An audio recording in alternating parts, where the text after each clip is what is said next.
Hello Minna, dans cette vidéo, on va apprendre ensemble à écrire en hiragana. Vous venez sans doute de ma vidéo où on était sur la théorie de l'écriture, et maintenant on va passer sur la pratique.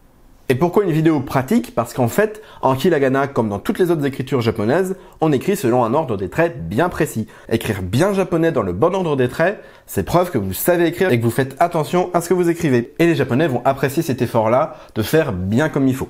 Donc on va commencer avec la première ligne, celle des voyelles, et le premier hiragana du tableau, c'est A. Voilà A. 1, 2 et 3. Alors vous avez remarqué, on a commencé par ce trait-là, un trait horizontal, droit, puis ensuite on a continué avec ce trait ici, un trait vertical droit aussi, pour former une sorte de croix, donc le trait vertical va venir au milieu. Puis ensuite on a enroulé la base du trait vertical, voilà, dans un trait assez rond. C'est ce qui fait la caractéristique des hiragana, je vous le rappelle. C'est très rond. Alors ce qui est important, c'est de toujours penser à pouvoir mettre vos hiragana dans une boîte, une sorte de boîte à chocolat ou à chaussures. Donc ici, la base est la même. On va essayer d'avoir quelque chose qui soit sur la même base. C'est-à-dire que ce qu'on ne veut pas voir, c'est des choses qui font comme ça, par exemple. Ça, c'est vraiment pas possible.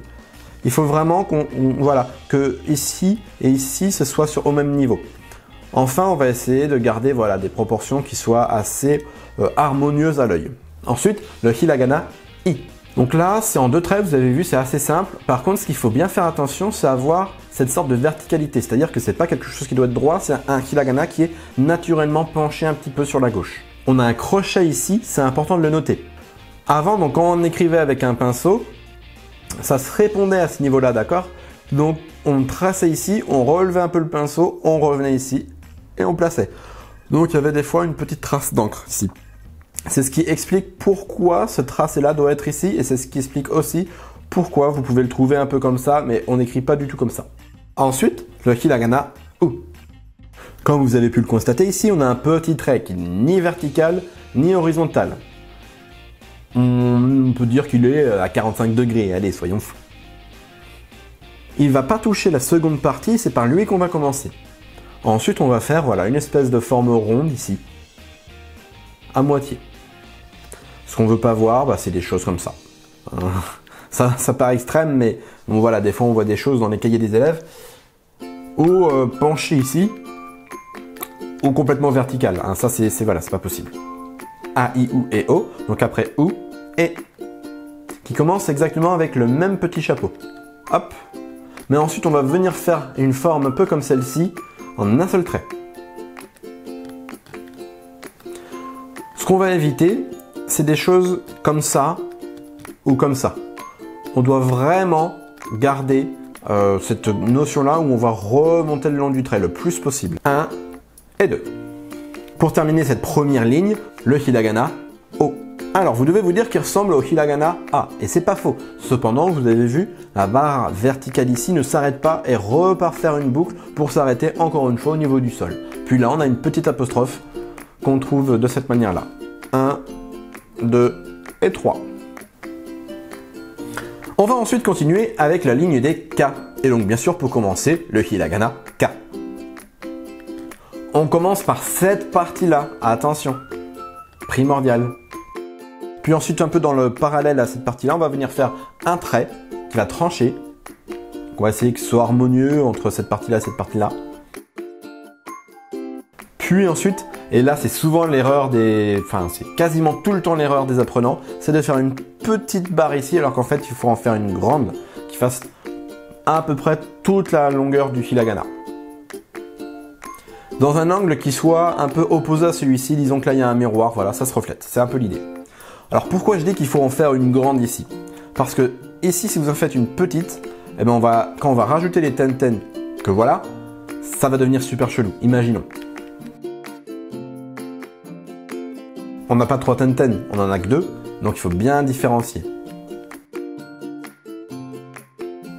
Hop, hop, hop. Ça c'est K. Ensuite, Ki a deux façons de s'écrire. Voici celle que vous allez retrouver dans les manuels. 1, 2 et 3. Sauf que réellement, peu de monde écrit vraiment comme ça, et la plupart du temps, on va simplifier le hiragana de cette manière-là. 1, 2, 3 et 4. Après Ki, Ku, Et voilà, en un seul trait, tout simplement. Voilà quai. Vous pourrez le trouver avec un petit crochet ici. C'est pas du tout une erreur. Ça peut se faire avec ou sans. Donc une barre droite et verticale. Ensuite, à peu près ici, on va avoir une petite barre horizontale. Puis une longue barre verticale qui va être de la même hauteur que sa voisine ici. Voilà, ça c'est quai. Attention à ne pas laisser trop d'espace ici. Ici, c'est deux hiragana séparés et pour le coup, on ne comprend pas. Il faut vraiment que ce soit assez resserré. Ça c'est quai, parfait. Voilà ko. Vous pourrez le trouver écrit de cette manière-là. C'est normal. On a deux petits crochets ici, comme pour le i, où avant on levait le pinceau. Traditionnellement, on l'écrit de cette manière-là également. Attention cependant, ce qu'on ne veut pas voir, c'est une sorte d'égal un peu dégueulasse. Ça ne fonctionne pas. En japonais, ça veut dire autre chose. En l'occurrence, ça veut dire ni, soit le ni en katakana, soit ni le chiffre 2. Ensuite, c'est la ligne des sa. Alors ça ressemble beaucoup à ki, et d'ailleurs, ils vont partager leurs deux manières d'écriture. Sauf que dans ça, il n'y a qu'un seul trait un peu penché. Ou, comme dans les manuscrits, on est sur un hiragana qui est un petit peu penché comme le ki, sauf qu'il n'y a pas ici de deuxième barre. 1, 2 et 3. Shi. C'est un peu une canne à l'envers, moi je l'imagine un peu souvent comme ça. Ensuite, su. Su, on va essayer de faire une boucle ici et de rester sur le même axe. C'est-à-dire que ce qu'on ne doit pas voir et qu'on voit trop souvent, ce genre de choses un peu en tire-bouchon, ça c'est voilà, ça c'est pas possible. Pareil, il ne faut pas que ça parte vraiment en vrille ou que ça soit trop long. Voilà. Donc tout ça, c'est des choses qu'il ne faut pas faire. On va plutôt rester sur cet exemple-là. Ensuite, c'est une barre horizontale, un peu comme à chaque fois. Sauf que là, on va revenir en arrière. Hop. Et hop. Je recommence. 1, 2 et 3. L'idée, c'est voilà, encore une fois, d'avoir notre boîte à chocolat ici, hein, cette saison avec Noël. Et c'est de rester voilà, dans quelque chose qui soit harmonieux. On ne doit pas voir des choses comme ça, genre super chelou.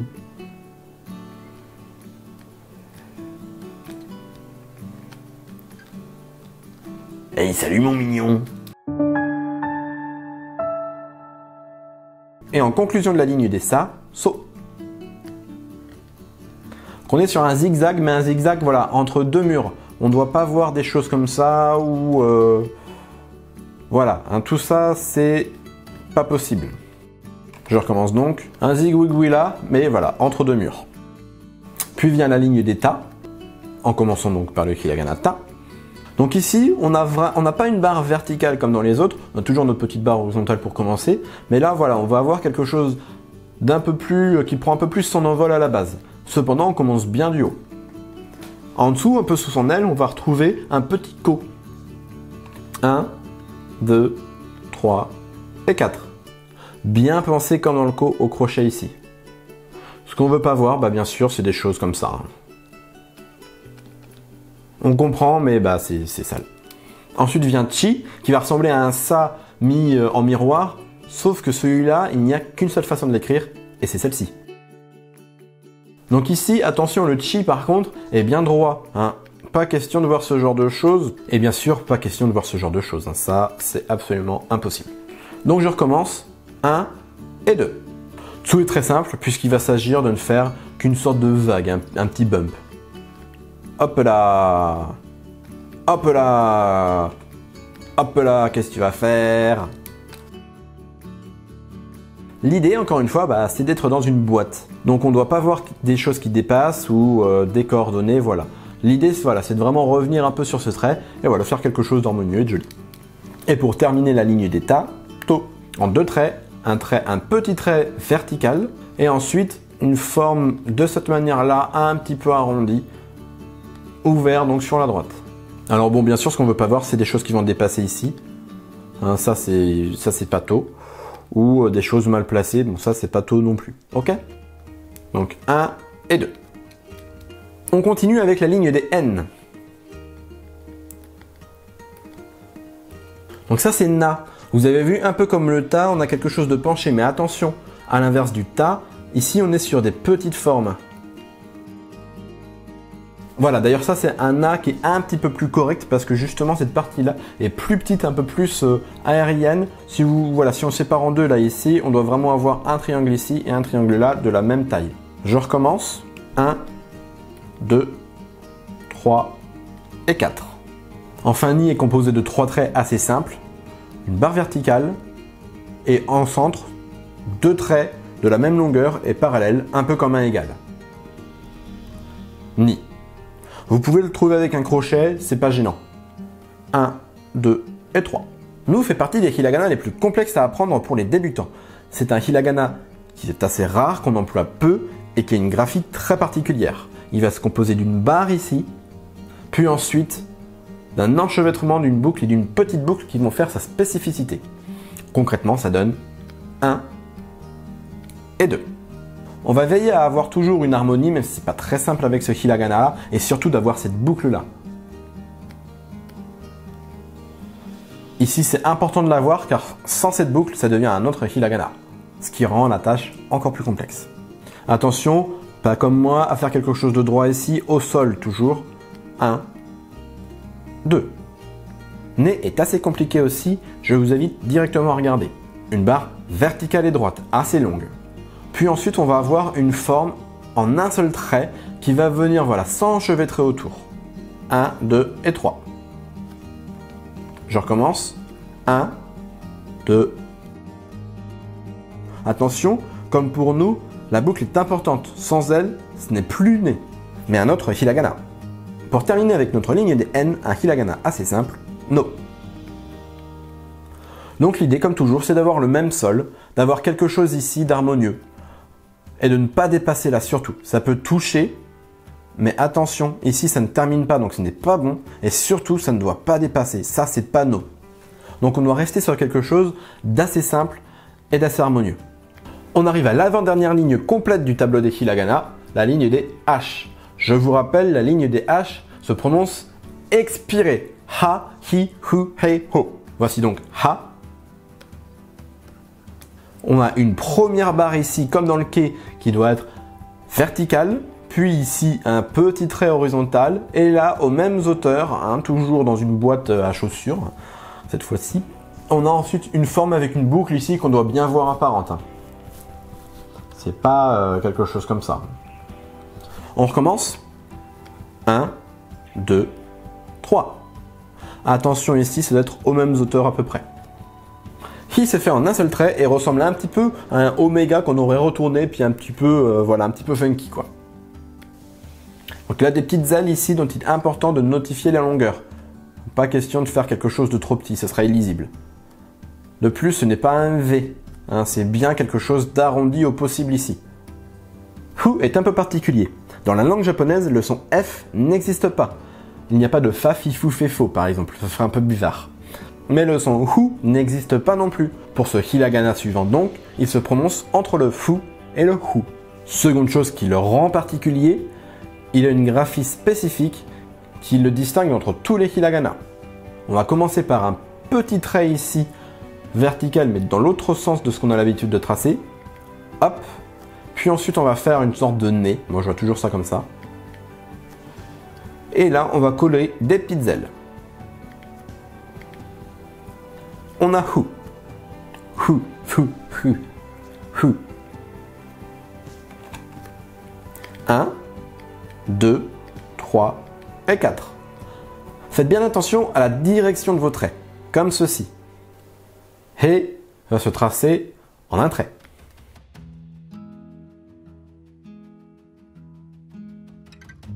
Et pour terminer, ho. Ho va ressembler beaucoup à ha, mais avec une barre en plus. 1, 2, 3 et 4. Attention ici, ça ne dépasse pas. Pas hors de question de voir quelque chose comme ça, par exemple. No. 1, 2, 3 et 4. On arrive enfin à la dernière ligne complète du tableau, la ligne des M. Voici Ma.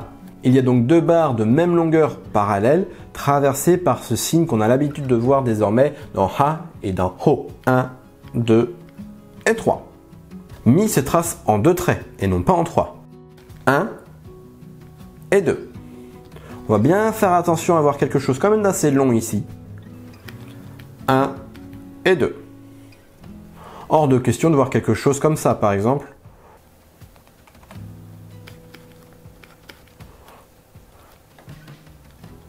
Et un dernier tracé pour la route. 1 et 2. Mou est assez particulier, il va rajouter des éléments dessous, puis il va rajouter un petit peu ses propres features, quoi. 1, 2 et 3. 1, 2 et 3. Ce qu'on ne veut pas voir, ce sont des choses comme ça. Bon, ça, c'est pas mou, d'accord? Ça y ressemble, mais ça ne l'est pas. C'est pareil, c'est pas un sous, puis un trait ici, puis un trait là, puis un trait là. C'est en 3 traits. 1, 2 et 3. Pareil, ici, c'est angulaire. Ça ne doit pas être quelque chose comme ça, par exemple. Non, c'est pas bon. Ensuite, mais va ressembler beaucoup au nous, mais sans la boucle. Et voici mais. Ici, ça doit bien dépasser. Hein. Et pour terminer, mot, qui est assez simple. Nos deux barres parallèles de même taille. Et ensuite, chi, un peu, qui va venir traverser ici. 1, 2 et 3. On arrive ensuite dans la première ligne non complète du tableau, celle des Y. On commence par donc Ya. Comme un signe Nike à l'envers. Puis on va revenir faire une barre ici et une deuxième là. Le tout doit être un peu penché, d'accord? C'est un hiragana qui, pareil, est un peu orienté sur la gauche. Hop, hop et hop. Ya. You, moi il me fait toujours penser à un escargot. Je ne sais pas pourquoi, mais c'est comme ça. Et ici on va avoir un trait qui va venir un peu trancher le tout. Et voilà. On recommence. Alors ce qu'on veut pas voir, c'est des choses comme ça. Hein, ça c'est non. Ou comme ça. Voilà. Bon. Hein, non, non, non. Yo est un peu particulier parce que il commence par une toute petite barre horizontale. Hop là. Et ensuite on va avoir donc ce fameux trait avec la boucle ici qu'on a l'habitude de voir. Attention de bien le faire commencer en amont et non pas ici. Et de bien le faire coller à la barre. Pas question de voir ce chose-là ou ce chose-là. Hey, vous m'avez cru quand je vous ai dit que c'était la dernière des lignes complètes, la ligne des M? Eh bien, vous auriez pas dû que je suis fifou. Ah là là là là là là. Là, voici la dernière des lignes, la ligne des R. Là, va commencer avec un peu cette barre-là, beaucoup plus présente et plus forte, plus grande. Et ici, ensuite, d'un seul trait, un peu comme un chi. Hop là, voici là. J'en profite encore une fois pour le dire, c'est là et non pas ra ou ra. C'est bien là et là. On réécrit 1 et 2. Ensuite, li 1 et 2. Attention, celui-là est droit, hein, pas comme dans le i où on est penché. Dans le li, on va avoir un trait droit ici, plus court, et là, un trait qui va venir se loger jusqu'en dessous du premier trait. 1 et 2. L'ou est un peu particulier, vous allez voir, en un seul trait. Ok? Attention, ça ne doit pas être quelque chose comme ça, ni quelque chose comme ça. C'est bien, on efface, bouh, vilain, c'est bien ça avec une boucle visible ici. Ça, c'est loup. Ensuite, les va ressembler beaucoup à né, qu'on a vu tout à l'heure. Une barre verticale, et ensuite, on va retrouver ce mouvement qu'on avait déjà vu dans né, mais sans la boucle. Freestyle, baby! Donc là, on voit un petit peu, voilà, là, ça repart ici. Et pour terminer, l'o va aussi ressembler à un autre hiragana qu'on a vu, mais beaucoup plus récemment, le hiragana le. Encore une fois, vous remarquez qu'ici, il n'y a pas de boucle. Ensuite, c'est la ligne des W. Il n'y a que wa et wo. Voici wa, qui ressemble à les et à né. Beaucoup plus simple à tracer. Ici, il s'agit d'une envolée un peu plus. Et wo, un trait horizontal, une sorte de H qui va venir au milieu, et un C à la terminaison de ce H. 1, 2 et 3. Et on termine avec la dernière syllabe du tableau des hiragana, le seul son qui n'existe pas dans notre langue française, le son Attention, c'est le son et non pas N. C'est le seul son qui n'existe pas dans notre langue française puisqu'il est nasal et les sons nasaux n'existent pas dans notre langue. On va le tracer un petit peu penché, puis on va revenir et on va terminer comme ça avec une petite boucle funky aussi. Pour le prononcer, imaginez qu'on est je t'écoute, mais la bouche ouverte.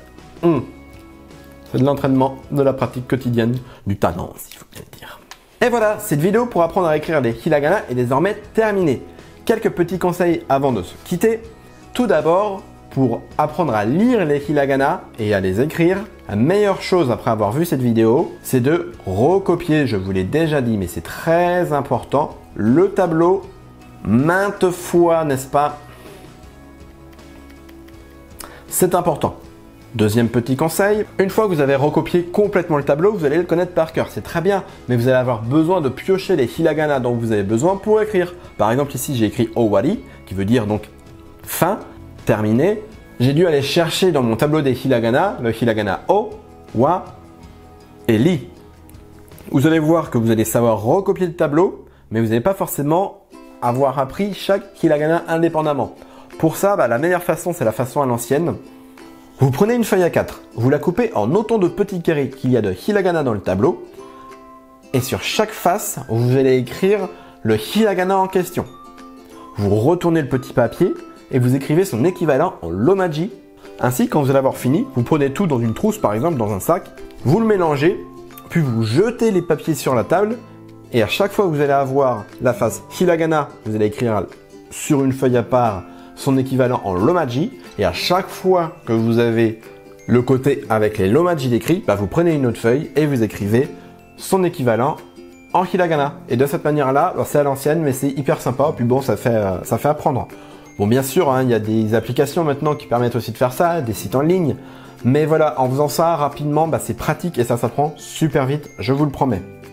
Enfin, bien sûr, n'hésitez pas à aller sur mon site et réserver un cours avec moi ou me contacter par mail ou par téléphone pour que je puisse vraiment voir avec vous lors d'un cours votre écriture, qu'est-ce qui pourrait être amélioré, comment vous pouvez encore mieux faire les choses. Je vous dirai vraiment ce que j'en pense et ça vous permettra d'avancer et de mieux apprendre. Bien sûr, on pourra voir d'autres choses, la grammaire, les kanji, tout ce que vous voulez voir dans le format que vous voulez voir.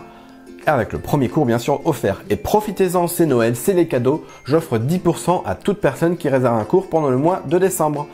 Je vous attends donc sur www.monprofdejaponais.com et n'hésitez pas à me dire ce que vous en avez pensé de cette vidéo-là un peu particulière dans les commentaires. Voilà, est-ce que c'était bien, est-ce que c'était chiant, est-ce que c'était intéressant, est-ce que c'était nul à chier, est-ce que vous avez envie de me jeter du gravier à la tronche ou est-ce que vous avez plutôt envie de me faire des câlins tout doux et tout, des petits bisous. Des bisous partout.